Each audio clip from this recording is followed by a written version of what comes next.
crianças. Espero que esteja tudo bem com vocês. Ciência do quarto ano. Vamos recordar. Então, tudo que a gente já estudou, nós iremos recordar nessa atividade. Então, explorar nessas atividades tudo que foi estudado, como a cadeia alimentar, que nós vimos, conhecemos já. Os seres vivos no ambiente também foi estudado.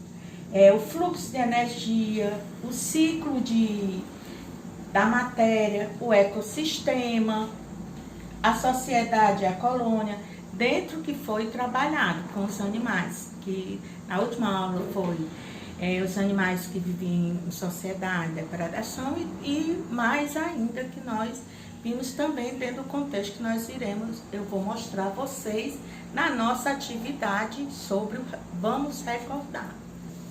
Então, dentro da página Vamos Recordar, nós vamos dizer, dentro dessa cadeia alimentar existe o quê? A energia captada pelas plantas, que essa energia é transferida para os animais, que está representado aqui, que é o fluxo energético, que é o coelhinho receber a energia, que ele vai, como se diz, da planta. Então, na página 95, nós vamos observar a cadeia alimentar. Então, a luz solar que é transmitida, que é captada pelas plantinhas, que é transferida para o coelho, que consome a energia, e depois também essa energia é repassada para o lobozinho. Então, isso é chamado de fluxo energético. Então, explique o que ocorre com a energia captada pelas plantas ao iniciar o fluxo energético da cadeia alimentar. B. Por que a largura da seta azul diminui em direção ao consumidor secundário?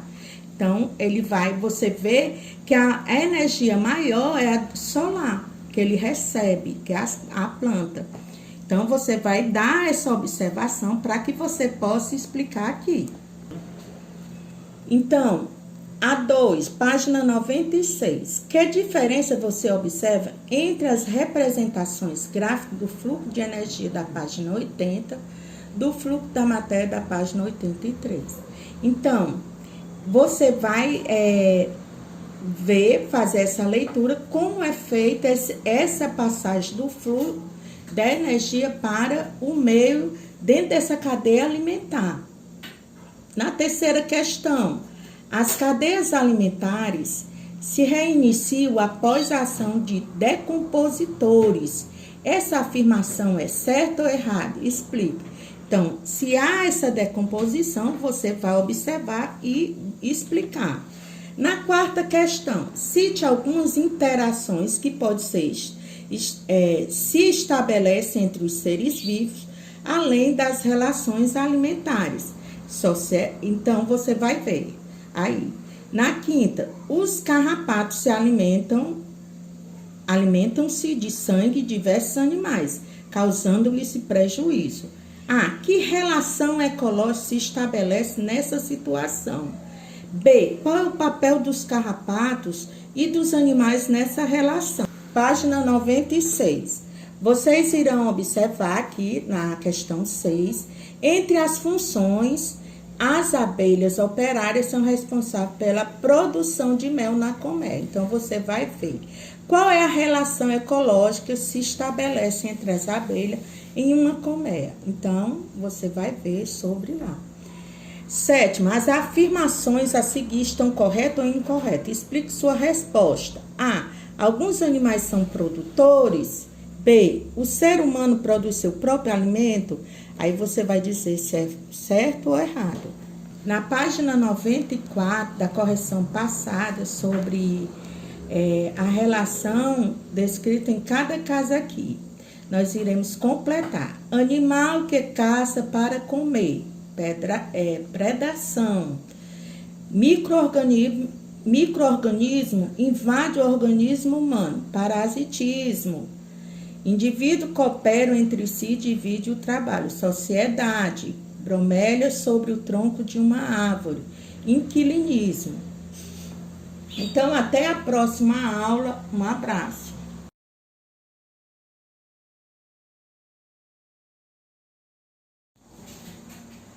Olá, crianças. Espero que esteja tudo bem com vocês. Geografia do 4º ano.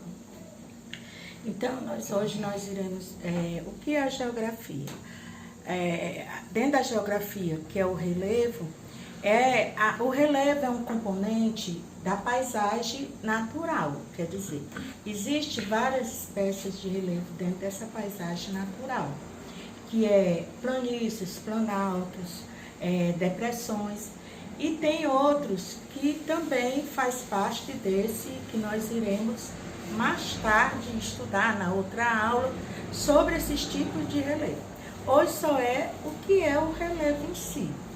Então, eu já disse o que é. O relevo é um componente que faz parte da paisagem natural da Terra. Então, o relevo em si terrestre é definido como formas diversas de superfície terrestre. Também na sua origem, como no seu desenvolvimento, o relevo interfere as interferências internas e externas, né?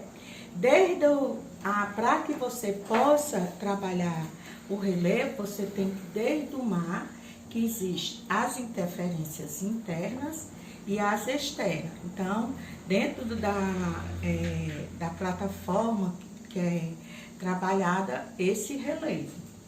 Então, como é constituído esse relevo? Ele é constituído por um conjunto de formas desde o fundo dos oceanos, né, até a superfície terrestre. Existe também o que é altitude? O termo altitude é relacionado também à forma da altura que você estuda, a altitude desse relevo também. É diferente, como se diz, que não é a mesma que a altura. A altura, como nós dissemos, da pessoa, do objeto, há uma diferença. É diferente de altitude e altura. Então, a altura é em relação à medida de uma pessoa, de um objeto, a base para a sua, vamos dizer, a parte superior. Né, o tamanho da pessoa, o tamanho de um objeto, isso é a forma de... Vamos ver o que é também a parte de altitude. Quer dizer, a altura se refere à altitude a qualquer parte da superfície terrestre. Então, vou mostrar a vocês a parte de altitude em relação ao mar. Então, nós temos aqui... que eu disse a última parte, que foi a superfície terrestre, a medida a partir do mar, que está a 0 metro. Deixa eu abrir aqui meu livro, para vocês verem. Então, tá aqui, 0, quer dizer, 0, que está a 0 metro, que é a parte, eles dizem, da altitude. Aí vem 100 metros, 300 metros, 500 metros, em relação ao mar, 200 metros e 1000 metros, que é chamado, essa parte aqui é chamada de altitude, quer dizer, em qualquer parte da superfície terrestre, é a medida a partir do nível do mar. Então, a nossa atividade de hoje, vocês irão, a partir da questão 2, porque a outra você tinha que usar uma fita métrica, você pode medir a sua mãe, ou o seu pai, o seu irmão, e colocar e fazer as anotações aqui. E na 2, a cidade onde você vive apresenta diferentes altitudes, justifique sua resposta. Vamos na página 71. É o Pesquisando para Aprender. 1. Qual a altitude da cidade onde você mora? 2. Qual o pico mais alto do seu estado? E quantos metros ele tem? E onde se localiza? Qual o pico mais elevado do Brasil e do mundo? Aí você vai fazer essa pesquisa e fazer as anotações aqui correspondentes. Então, na correção passada, ela falando sobre sustentabilidade, página 68. Então, faça uma pesquisa junto aos seus vizinhos e tente detectar um problema constitui uma ameaça à saúde da sua comunidade. Vamos dizer, o acúmulo de lixo nas ruas, que ainda acontece, as pessoas colocam lixo nas vias públicas. Os esgotos ainda existem, pessoas, embora não é totalmente coberto o nosso bairro de saneamento básico, ainda existe pessoas que colocam o esgoto a céu aberto. Então, existe também isso, são a parte da nossa comunidade que detectamos problema, né, dela. 2, você já reutilizou algum material? Qual? Como?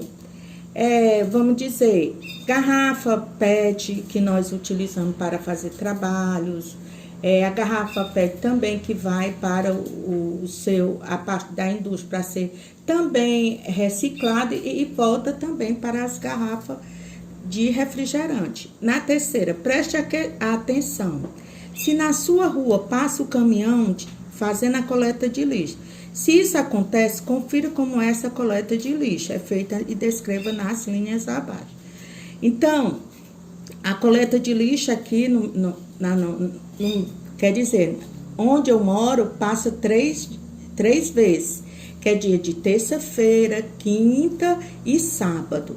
Então, há essa coleta, só que as pessoas ainda colocam lixo na via pública. Quarta questão, aprendemos que reciclar é muito importante, exemplifico de acordo com o texto, 2 benefícios da reciclagem. Reciclar é uma maneira de preservar o meio ambiente e gerar empregos. Quinta questão, como cidadão que você dê sugestão de como podemos preservar o ambiente em que moramos, não jogando lixo na rua, não poluindo os rios e mares, economizando a água e a energia elétrica. Então, existe outros que você também pode dar a sua sugestão. Até a próxima aula, um abraço.